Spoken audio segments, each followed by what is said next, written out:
Bem-vindo a Analisando Nossas Próprias Partidas, parte 8. O xadrez é um jogo que força você a mudar, a aprender mais, a tentar novas oportunidades, novos caminhos e um tanto que sair da zona de conforto. Eu sempre fui um jogador de peão de rei, sempre joguei E4 e de uns tempos para cá eu resolvi jogar peão da dama, D4. Então comecei a dar uma estudada, ver algumas aberturas de peão de dama. Também joguei algumas partidas com a inglesa, a Bird também, e ataque Larsen Ninzovic. Essa partida eu joguei no dia 29 de maio desse ano. Então já é uma inovação no meu repertório. Então eu joguei peão da dama, D4, cavalo F6, bispo F4. Aqui compreende a abertura chamada Sistema Londres, que é bispo F4. G6, aqui pode transpor para uma Índia do Rei. Cavalo C3, já com a ideia de jogar E4. Bispo G7, E4. Aqui pode ver que eu estou dominando várias casas do centro. Então é uma abertura que as pretas permitem esse avanço das brancas, mas depois vão contra-atacar também no centro. D6. Dama D2. Aqui já com a ideia de, se for possível, trocar os bispos das casas pretas. Meu adversário fez o roque e daí eu joguei bispo H6. Aqui eu também poderia ter feito o roque grande, que é o roque grande. Mas joguei bispo H6. Meu adversário jogou cavalo C6. Aqui também um lance comum é jogar E5. Mesmo que esse bispo fique preso pelo peão, mas é um ataque ao centro branco. Também possível poderia ser C5. Aqui.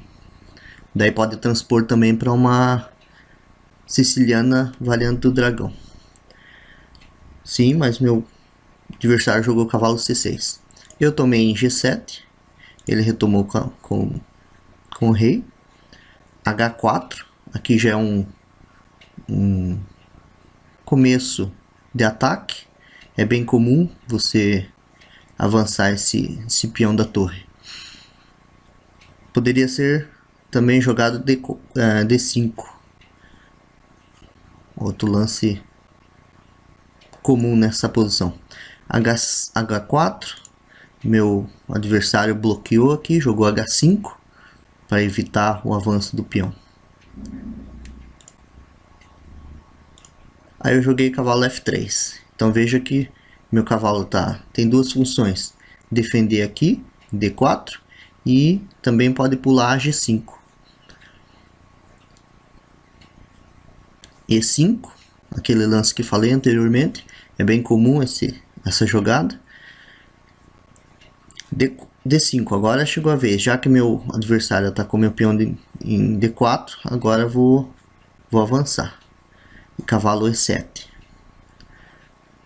Cavalo G5.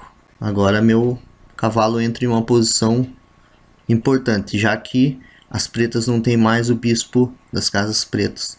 Então meu cavalo pode ir entrando em alguns pontos das casas pretas e não tem o perigo de ser trocado pelo bispo. Cavalo H7. Meu adversário propôs a troca aqui ou algo do gênero. E sempre que a gente tem algumas peças atacando o nosso rei, é importante que essas peças sejam trocadas. Aqui também poderia ter sido jogado A6. Estaria uma posição bem igualada. Mas então, após cavalo H7, eu desenvolvi meu bispo. Poderia novamente ter feito roque grande, com a ideia de trazer meu rei para segurança e aproveitar e deixar a ala do rei aqui para atacar o rei preto. Após bispo E2, meu adversário tomou em G5. Né? Que poderia ter sido jogado melhor, talvez, seria bispo D7. Uma posição bem igualada, não tem muito. Mas esse cavalo aqui ele é perigoso aqui em G5. Então ele ficou com medo. Tomou. Também poderia ter sido jogado cavalo G8. Com a ideia de jogar mais para frente F6. E trazer as peças, desenvolver as peças que estão ainda estão sem desenvolver. Mas após meu adversário tomar em G5, eu tomei com o peão. Que é interessante tomar com o peão. Poderia ter sido tomado com a dama, mas não é tão efetivo. Porque após cavalo G8, daí meu adversário propõe a troca aqui. Força a troca de damas. E se você está atacando, quando você está no ataque, não é interessante trocar as damas, né? Mantenha as damas se você estiver no ataque. Tomei em H5. Agora meu adversário jogou A6. O que nesse momento já não é tão bom. Melhor teria sido cavalo G8. Com aquela ideia de avançar F6. Trazer a dama para a defesa do rei. Desenvolver também o bispo aqui, que precisa ser desenvolvido. Conectar as torres e tudo mais. Bispo D7 também teria sido um lance melhor que A6. Então depois de A6 eu fiz o roque grande. Agora como vocês podem ver, o meu rei está em proteção aqui, está mais protegido. E eu tenho mais oportunidades agora de atacar o rei preto. Em contrapartida, as pretas também poderiam começar um ataque na ala da dama aqui e atacar o meu rei. Ou atacar o centro. Que é uma das ideias, quando há um ataque nas laterais, você ataca o centro. Meu adversário jogou F5 aqui. Poderia ter sido jogado C6 também. Ou cavalo G8 novamente. Com essa ideia, a mesma ideia. Depois de F5, eu tomei en passant, dando cheque. En passant é quando você toma uma peça uma peça não, é sempre o peão. Um peão que passou por F6, por exemplo, você pode ou não pode tomar. Você decide se toma ou não toma. Nesse caso eu tomei. Então o nome é en passant, francês. Tomei com cheque, ele retomou com a torre. Veja que teria sido melhor retomar se o cavalo tivesse aqui, retomar com o cavalo. Mas como o cavalo não foi jogado para G8, agora tem que tomar com a torre. Daí eu infiltrei a minha dama lá em G5. Veja que eu estou ameaçando tomar em H5. Porque o rei está cravado aqui. Esse peão não pode tomar em H5. Ok, meu adversário tomou em F2. Né, vejo que aqui a minha ameaça é tomar em H5. Novamente ele poderia ter jogado aqui, desenvolvido o cavalo e também colocar a dama em jogo aqui, ou até mesmo forçar uma troca das damas, que seria interessante para ele. Mas ele resolveu tomar em F2. Tomei lá em H5, já que está cravado, né? Ele não pode tomar aqui porque minha dama está na mesma direção do rei dele, então ele não pode tomar. Não teria sido bom tomar com o bispo, por causa de dama F8. Dama F8 está ameaçando cheque aqui e trocar as damas também. Então teria sido melhor, foi melhor tomar com a torre. Dama F8, como eu falei anteriormente, para as pretas é bom vir aqui e trocar as damas. Sempre que houver um ataque, porque a minha ameaça aqui já é tanto dar cheque aqui, como trazer a torre até H1 e atacar na coluna da torre. Então sempre que a gente estiver sendo atacado, tente trocar as peças, tente diminuir o ataque. Essa é uma das regras de ouro. Nem sempre dão certo, mas temos que tentar. Então depois de dama F8, joguei torre DH1. Como eu falei, aqui as brancas já estão ameaçando dar cheque. Pode até ter um mate aqui já. Então bem arriscado para as peças pretas, para o rei preto. O que meu adversário jogou? Jogou dama F4. Como eu falei, troca as damas, troca as torres sempre que houver perigo pro rei. Aqui não tem como evitar, tenho que trocar. Então tomei F4, ele retomou com a torre e aí eu dei cheque. Só que um lance melhor teria sido torre H8 para se aproveitar da falta de desenvolvimento das peças pretas. Jogaria a torre F8, torre H8, com o intuito de não deixar as pretas terminarem o desenvolvimento delas. E ainda as brancas estão ameaçando o quê? Dar cheque aqui. Talvez até ganhar esse cavalo depois de cravar ele. Olha lá, torre 1 H7 cheque. Rei tem que se esconder. G3 atacando a torre, né? Forçando ela a sair desse lugar ali que ela está protegida pelo peão. D5. E é o único ponto que ela pode ir, é torre F2.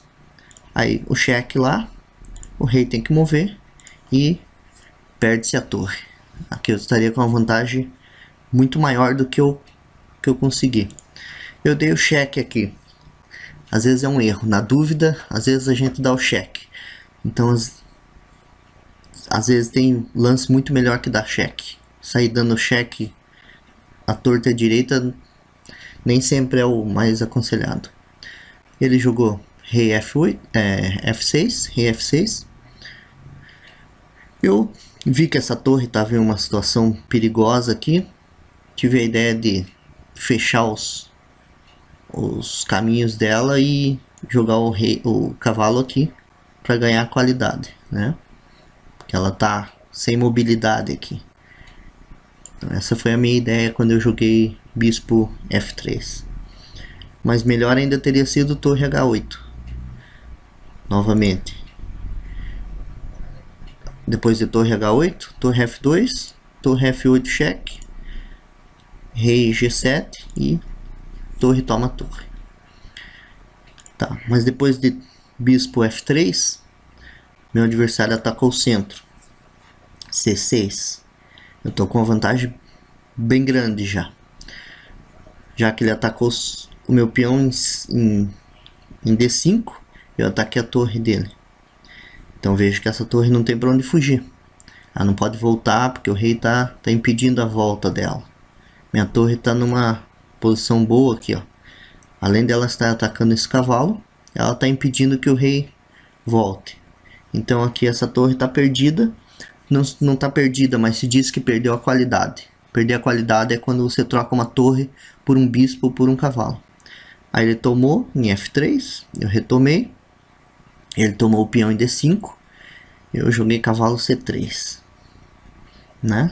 No caso ele toma aqui, eu retomo com o peão ou mesmo com o cavalo dando cheque. Então esse rei está numa situação exposta aqui. Apesar das peças terem diminuído bastante, que agora só tem duas torres e o cavalo, mas o rei não pode ficar perambulando pelo centro, senão ele leva mate. E aí o meu adversário atacou meu cavalo. Sim, ele poderia ter aproveitado essa oportunidade, esse vacilo meu, digamos assim, para terminar de desenvolver as peças dele, ó, jogando bispo E6. Eu poderia tomar lá, o cavalo retoma, eu dou cheque com o cavalo em E4 e o rei vai para F5. Vejo que o rei está numa situação exposta, ele é bem perigoso aqui. Eu posso criar uma rede de mate jogando torre G1 e aqui, por exemplo, ou posso trancar o caminho dele aqui e depois dar mate com essa torre aqui. Então é bem perigoso quando o rei fica no meio do tabuleiro. Nunca deixe o teu rei no meio do tabuleiro, se você puder, né? Sim, depois de D4, joguei cavalo A4. A ideia era ocupar aqui em B6, atacando o bispo e a torre ao mesmo tempo. E6, bispo E6. Meu adversário aproveitou para desenvolver o bispo. Torre H8. Aqui também tem uma tática aqui que eu perdi, que eu não vi, que era tomar em...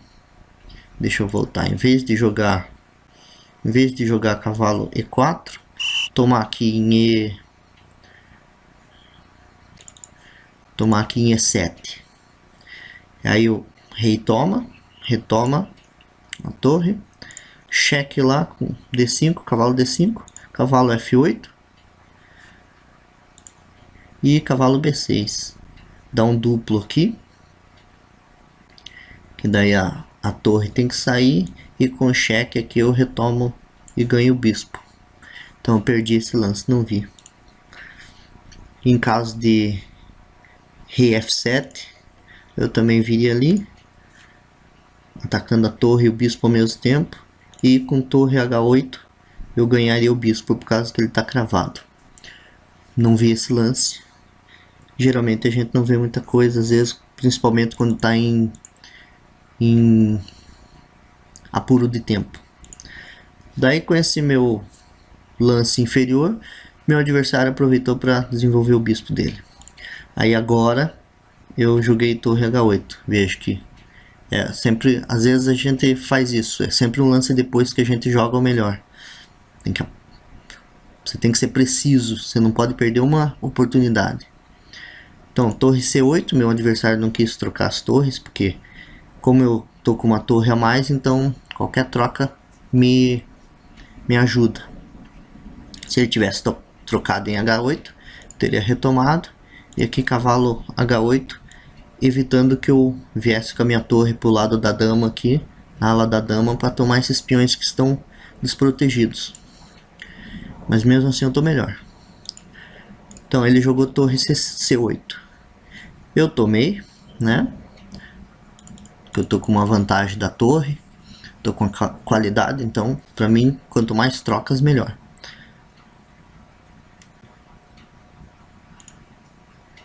Também poderia ter jogado cavalo B6 para forçar ele a tomar, ou ele vai ter que movimentar essa torre daqui. Cavalo B6 também seria muito bom, mas tomei, ele tomou de cavalo. Então a gente já partiu por um final de jogo. Veja que só tem duas peças pequenas para cada lado, e eu tenho um cavalo e a torre, que é considerada peça pesada. Aí eu joguei B6. Veja que às vezes mesmo no ataque você tem que voltar e pensar na defesa, porque o meu cavalo está numa situação aqui ruim. Sempre o cavalo, quando está na borda do tabuleiro, ele não é um cavalo bom, ele tem poucas opções, e nesse caso aqui ele tem pouquíssimas opções. Veja que eu não posso ir para B6, não posso ir para C5, não posso ir para C3. Então eu tenho que abrir um espacinho para ele. No caso do meu adversário jogar B5, eu tenho para onde ir. Então foi aqui que eu achei o lance B3. Além de defender também o peão em A2, que estava sendo atacado pelo bispo. Ó, no caso, se fosse a vez das pretas jogarem, ele tivesse jogado B5, daí a coisa muda totalmente de figura, porque agora as pretas estão melhor. Então você tem que estar no xadrez, você tem que estar esperto a todo momento. B3, meu adversário jogou B5, ó lá. Agora como eu criei um espacinho para o meu cavalo, ele tem B2. Cavalo E7, né? Agora ele tem que voltar, porque estava numa posição muito ruim esse cavalo, então ele tem que voltar. E eu joguei cavalo D3. Poderia ter jogado aqui também, ó, atacado o peão em B5. Porque eu tenho que fazer um... Eu tenho que aproveitar essa fragilidade desses peões, tentar ganhar um e fazer um peão passado. Fazer com que um peão desses seja promovido.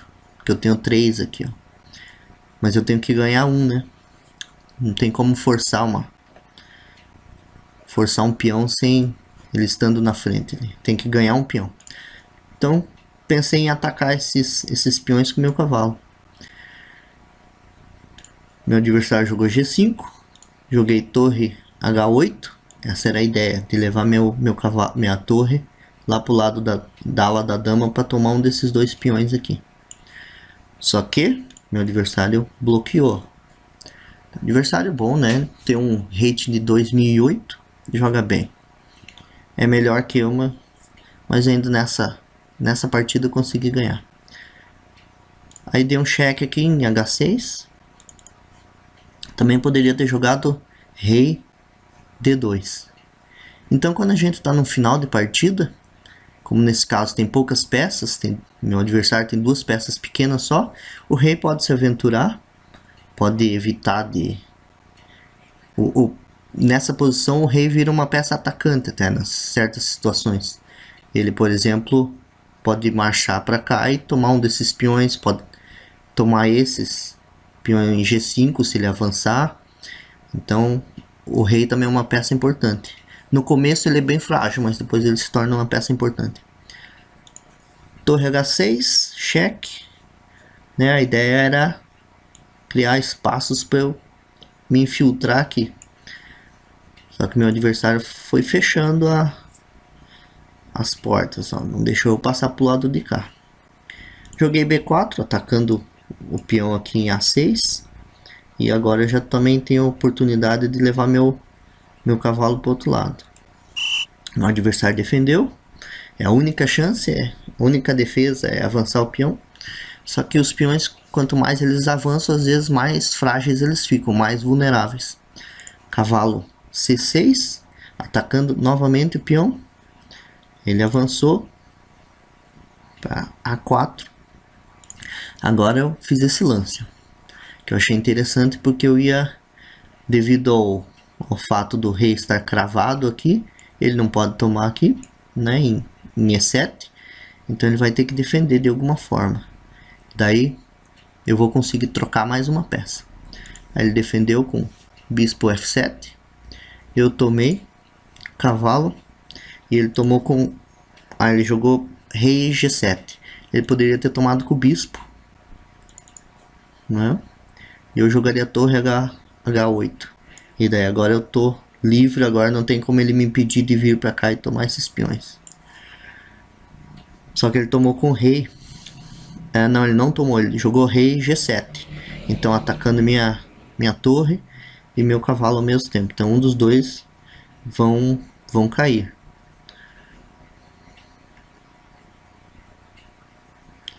Aqui tinha um lance também interessante que o computador achou.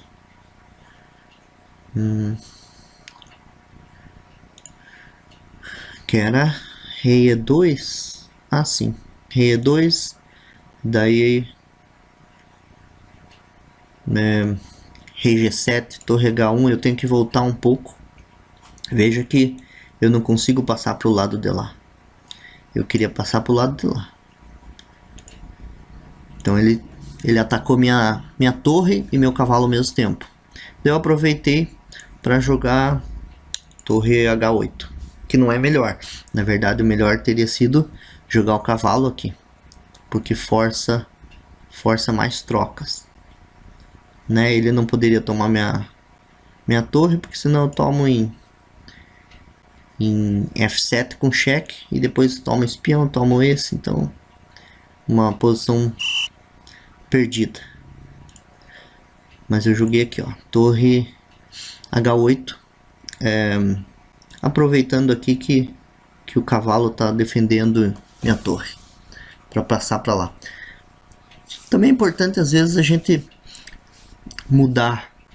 É uma das coisas que a gente tem que aprender, é mudar o nosso nosso plano. Às vezes o plano é passar a torre para cá, mas, por exemplo, eu perdi uma oportunidade melhor por causa disso, por esse plano ser fixo. Nosso pensamento tem que ser bem flexível no xadrez. Você tem que mudar de planos a todo momento, porque uma jogada do adversário requer um replanejamento total. Então joguei torre H8, ele tomou cavalo, ele poderia ter tomado com bispo, que é melhor, mas aqui agora minha torre se infiltra por trás dos peões e vai começar a tomar os peões. Então a partida ganha do mesmo jeito. Olha, essa situação, dá cheque aqui, e daí dependendo do que ele tome eu vou retomar esse peão e depois vou ganhar esse e posso até tomar com o peão de C para fazer um peão passado. Ele vai avançar e vai ser promovido, a não ser que meu adversário resolva sacrificar o bispo pelo peão, mas daí eu vou ter mais vantagem ainda. Então ele tomou com o rei. Talvez ele teve essa ideia de deixar o bispo aqui para evitar algum avanço dos peões, não sei. Daí eu joguei torre B8, né, ameaçando os peões já. Ele tomou em A3, B3, eu tomei com o peão de A. E D5, jogou D5, eu poderia ter tomado com C, peão de C, igual eu falei anteriormente, para fazer um peão passado aqui. Aqui eu acho que a gente já estava no momento com pouco tempo, então a gente já estava jogando bem rápido. Então tomei com B, com o peão de A. D5, que ele já estava meio apavorado, ele sabia que estava perdido, mas pensou que dava para fazer alguma coisa. Um lance melhor teria sido jogar o rei para G7, mas mesmo assim os pretos estão perdidos, né? Então depois que ele jogou D5, eu tomei em B5. Vejo que agora esse peão aqui está impedido de avançar. Então os próximos lances vão ser tirar essa torre daqui e avançar esse peão. Meu adversário tomou em D4, em E4, eu retomei. Aí ele jogou G4, com a ideia de promover esse peão. Mas se a gente contar os lances, ó, 1, 2, 3. Então meu adversário precisa de 3 lances para promover esse peão. E o meu rei precisa de 2 lances, 3 lances também. Olha lá, 1, 2, 3. Ele chega a tempo de evitar a promoção desse peão. Então quando eu joguei rei D2, meu adversário abandonou. Então é uma partida que é importante para mim, porque foi uma das primeiras que eu joguei a peão da dama contra um adversário bem forte e logrei êxito, consegui ganhar a partida. Obrigado.